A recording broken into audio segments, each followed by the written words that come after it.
Hello everyone and welcome to Medford Anywhere Learning TV. We're glad you're tuned in. We want to give a shout out to our friends at Southern Oregon PBS, KTVL, KDRV, and the Dove Network. Thank you for hosting us on your station. In the Medford School District, we have one shared vision, and that we believe that all are learning, and learning is for all. And what better place to do that than right here on Medford Anywhere Learning TV. Hello, I'm Jamie Leach. I'm an English teacher at North Medford High School. And I'm Rebekah Wolf, also an English teacher at North Medford High School. And I wanted to point out that Miss Leach and I are actually 6 feet apart. We can look like we are sitting right next to each other because of the wonders of technology, but we are socially distancing. Thank you. We are going to read an article on teenage brains and creativity. And we're going to use a pre-writing strategy called dialoging. Dialoging is basically having a conversation to organize your thoughts and process information before you write or respond to a text.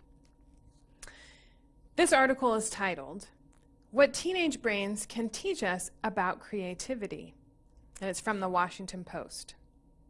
Teenagers generate colossal revenue on YouTube and draw millions of views to Minecraft and makeup streams. They create endlessly on TikTok. They learn second languages and sonatas. They invent dances, coin slang words, and lead political movements. So why don't teenagers get more credit?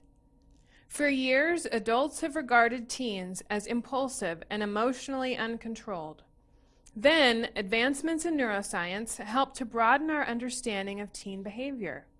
The public learned more about the brain's prefrontal cortex, and that's the part of your brain that's right behind your forehead here. It's the part that regulates planning and decision-making and doesn't mature until around age 25.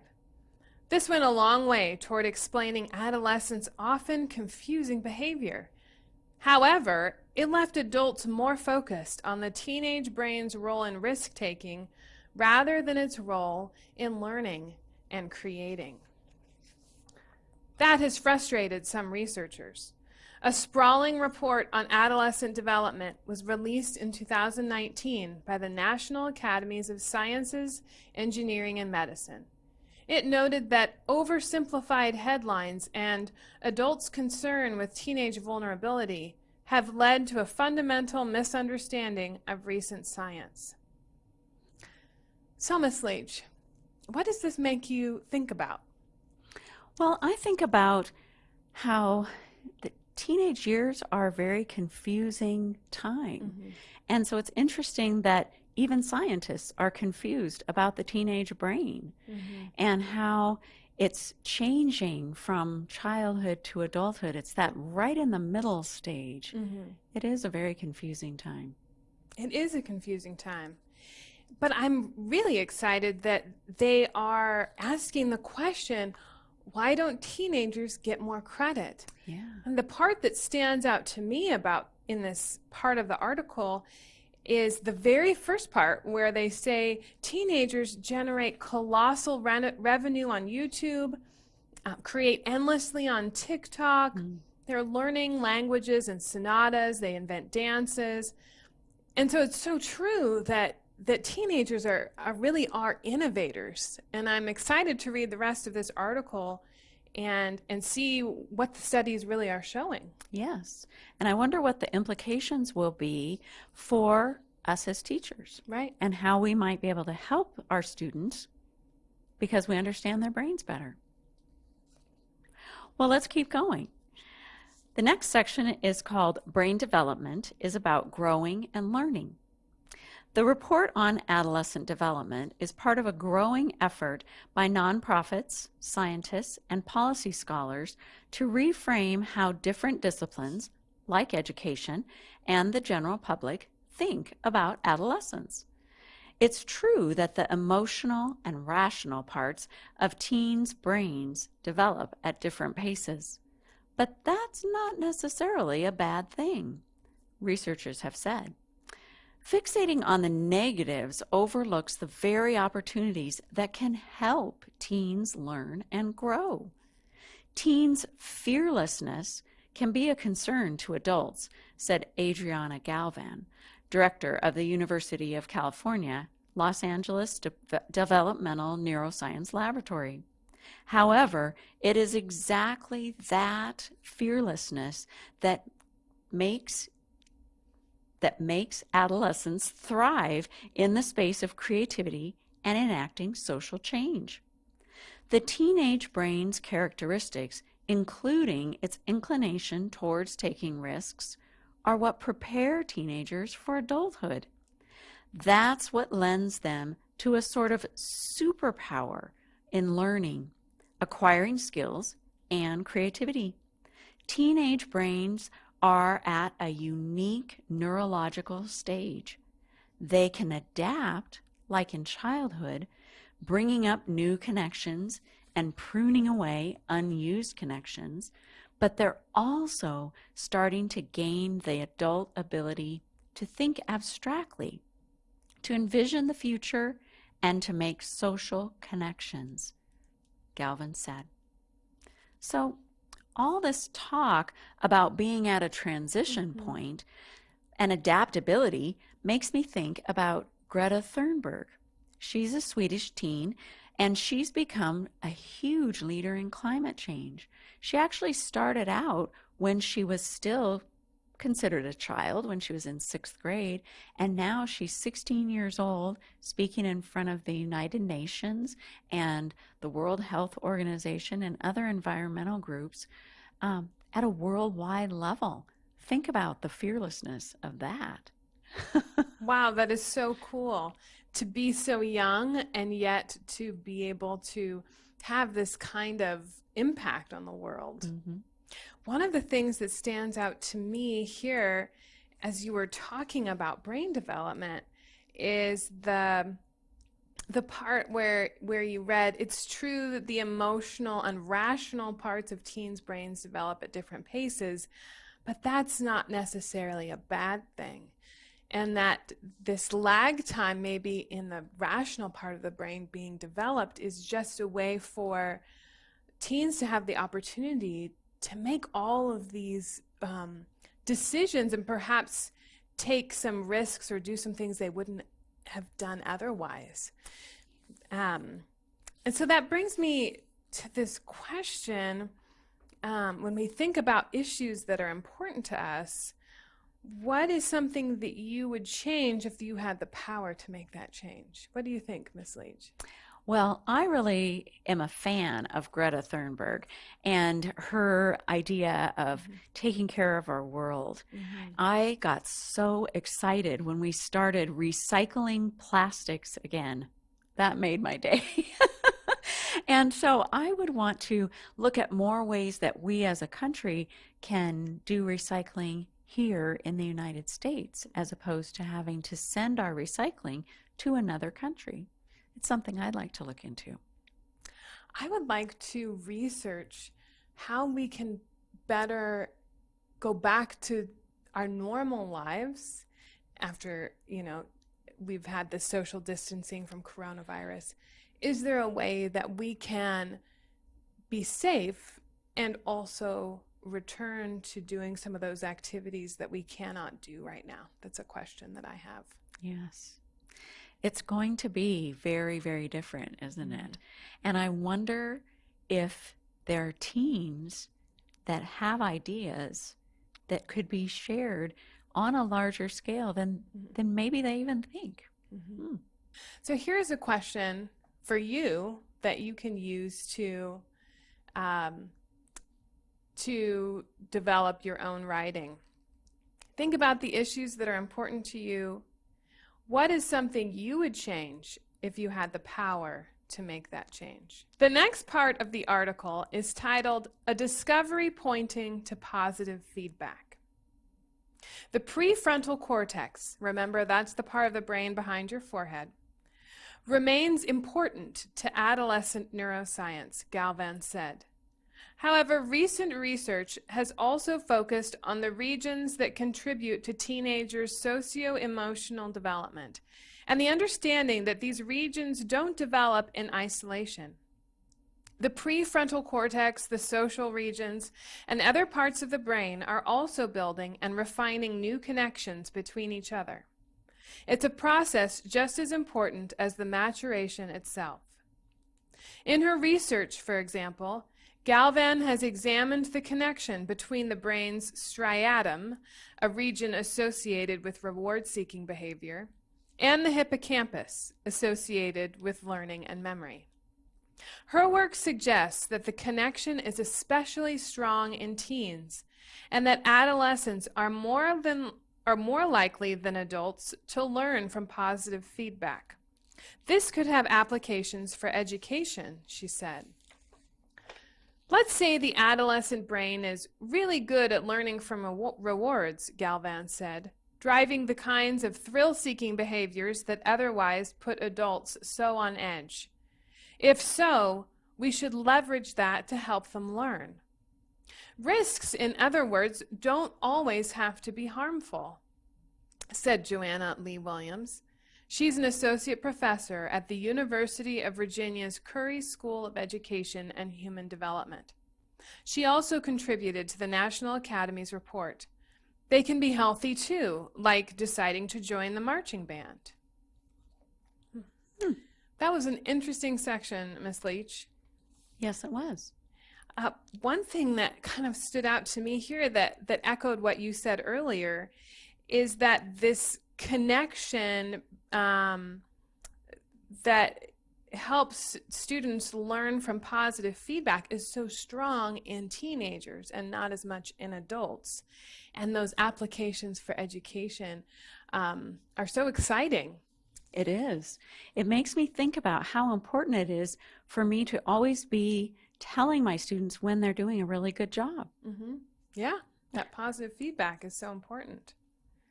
This also makes me think about how my personal experience with risk as a teenager didn't really seem like risk to me. And we're not talking about risk like free falling in a skydiving experience or rock climbing without a harness. Those aren't the kinds of risk-seeking behaviors that we're talking about. We're talking about taking social risks or trying new experiences. So I think about when I was a teenager, I decided that I wanted to put on this play, and I invited all my sister's little friends. We put on this play, and I rented out a space, and it didn't feel like a risk, but it was something new that I'd never done before. You know, that is so true.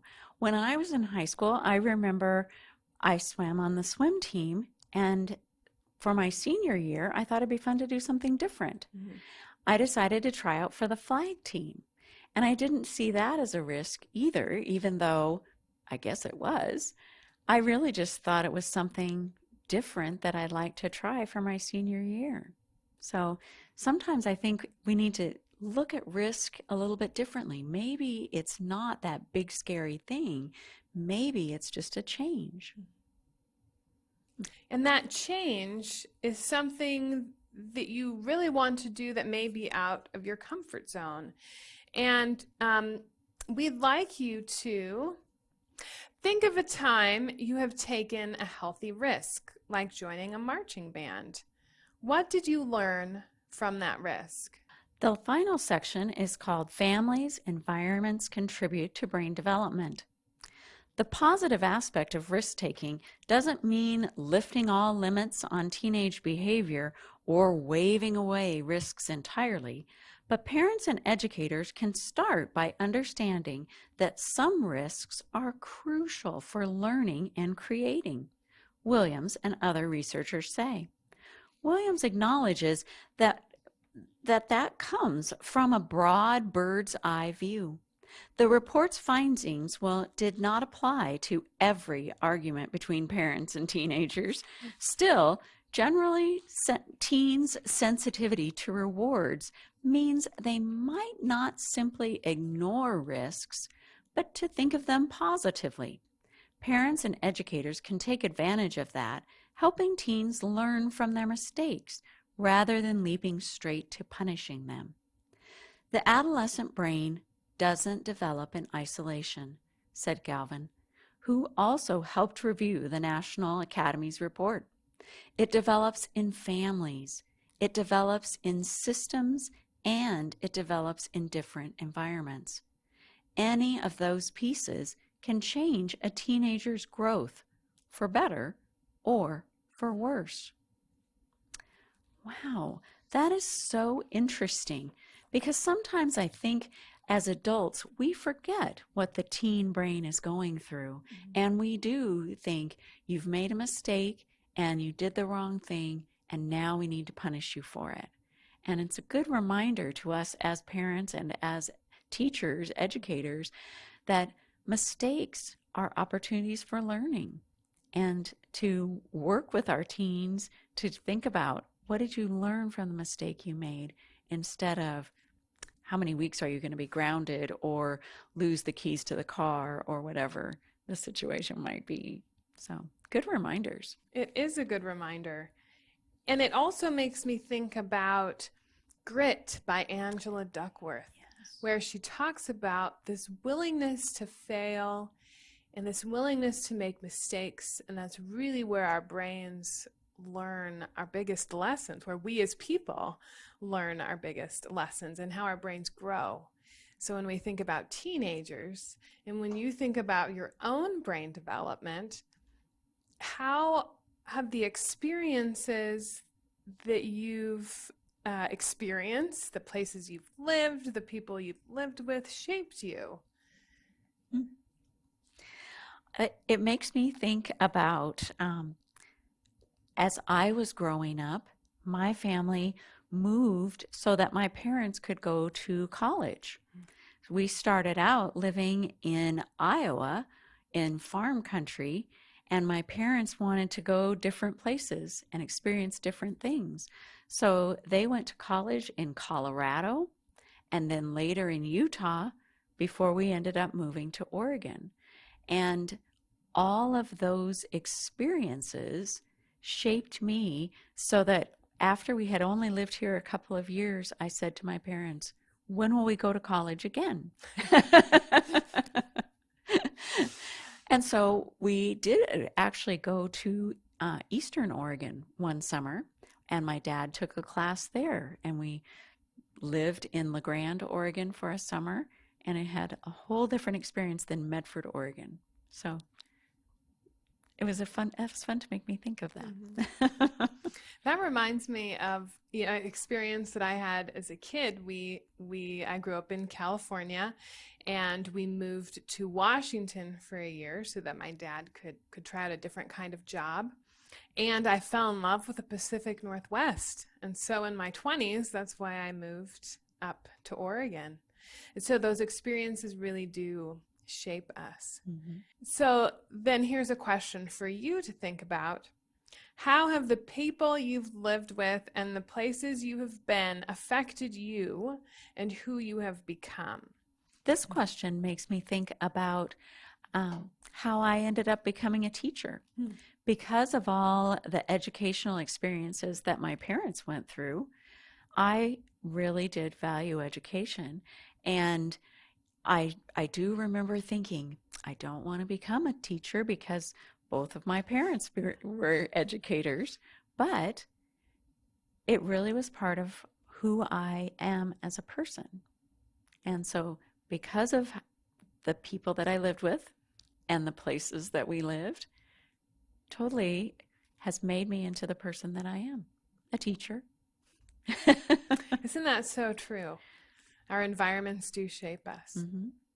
I think about the environments that we're living in right now. Yes. A lot of students have told me that they are not used to spending all this time at home, and they are used to spending time at school and doing lots of activities and sports, and maybe not getting home until 9 or 10 p.m. at night. And so this is a real change and a real shift for a lot of people in that way. And just being home with their families. A lot of students are doing that. And we want to acknowledge that this is not true for everyone. Everyone's having a different experience right now. I've heard the term that we're all in the same storm, but we're in different boats. So we want to acknowledge that for you. So one question that we have is, how are you growing and learning during this time? And so Miss Leach and I are going to share about how we're doing that. Well, I think one thing I've noticed during this time is how important it is for me to create every day. And I think a lot of times when we think about creating, we think about art, and it has to be something that you are drawing or painting or even music. But for me, my creating is through sewing and the different things that I can make with the materials that I have, because I can't just go to the fabric store. So I have figured out ways to take apart some of my old clothes and turn them into new clothes. And it's been kind of fun. And as long as I work on a project every day, I feel like I just feel better about myself at the end of the day.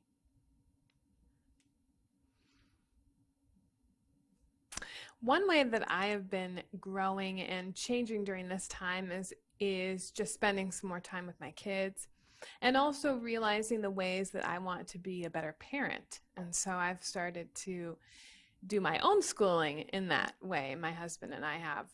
And so this has been a great time for me to grow and get better in that area of my life.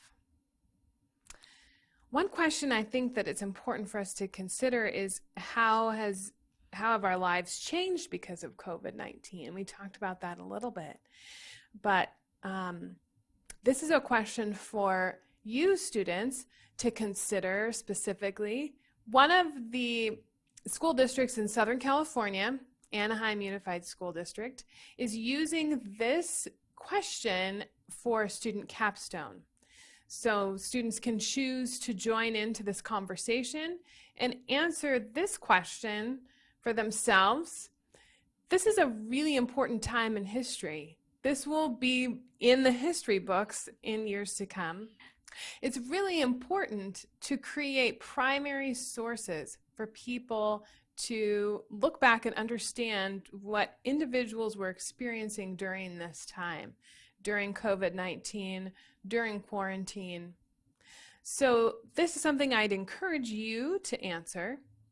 And you can do that in many different ways. You can write about it, which of course we're fans of as English teachers.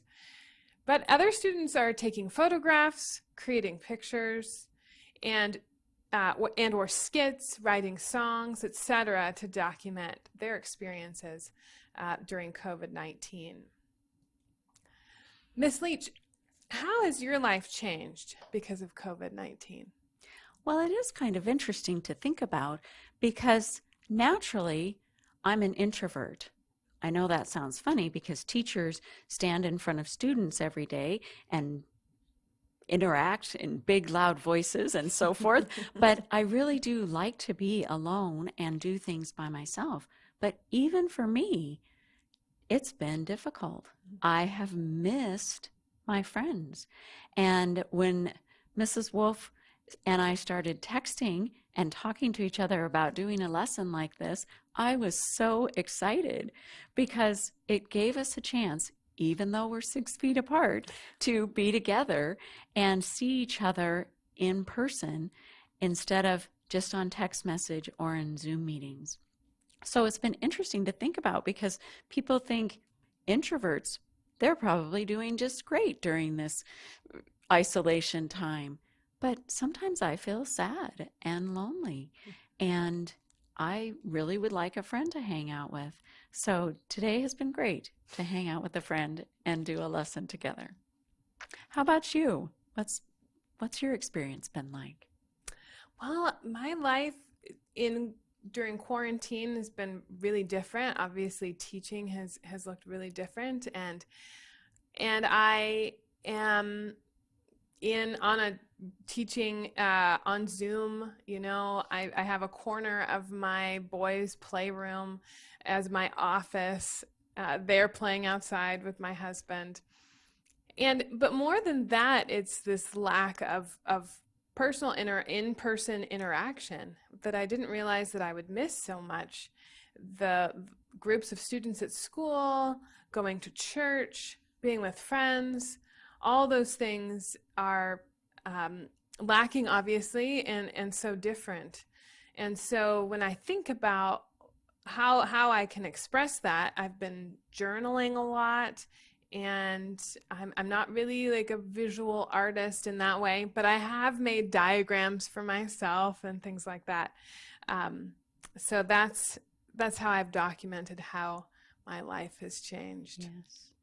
I'm keeping a gratitude kind of a journal, and every day I write down the happy moments. And that way it keeps my brain flowing on a positive light. So even if bad things happen, I take a positive bent. And then what are my aspirations for the next day? Sometimes they're the same thing day after day, but it makes me feel good to have something to look forward to and to focus on what's going well instead of what's frustrating and even sad about this time. So that might be something helpful for those of you out there as well. We'd love to hear your thoughts about this. We would love to hear from you. Our email addresses are on the screen: jamie.leach@medford.k12.or.us and rebecca.wolf@medford.k12.or.us. Thank you so much for spending this time with us. We hope you enjoyed it.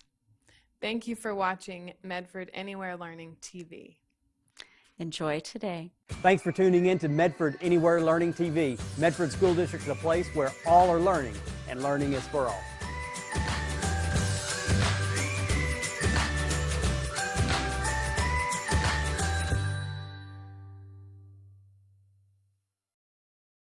Oh, I've loved all my teachers from kindergarten to 4th grade. They've taught us just to be passionate, and they're super passionate about what they're doing. I don't think it would be possible for them to have the job if they weren't passionate about it. Well, they definitely show a big role model, especially in elementary school when it's a lot easier to be molded. If you do good, you get treats sometimes, like candy and stuff like that, and they're really nice. I always liked a teacher with like a lot of high energy and but hands-on too, because I'm more of a hands-on learner. We learn a lot at school, and so every day I come home knowing a lot more than I did. She's always been so intrigued with my life stories, and she's told me a couple stories of her own, you know, how she's gone through a lot of stuff to get where she's at right now, and once you hear that, it's a big inspiration to not you, but just everybody else around you. I would like to say that I've liked all of my teachers so far. Not a single one I haven't liked. They're all involved in all the students. Even Mrs. Feely, who had 2 different grade levels in one class. They work hard, and that's something that is lost in this day and age, and I just respect what they do. I wouldn't be interested in biology or horticulture 2 years ago, and their passion influences their students to just go and take that career path. Thank you, Medford School District teachers. Thank you to all the Medford School District's wonderful teachers. You do a really great job at everything you do. Thank you to all the hardworking Medford District teachers. Your work is very much appreciated to everyone in the school. You've changed my life, and thank you for the experience.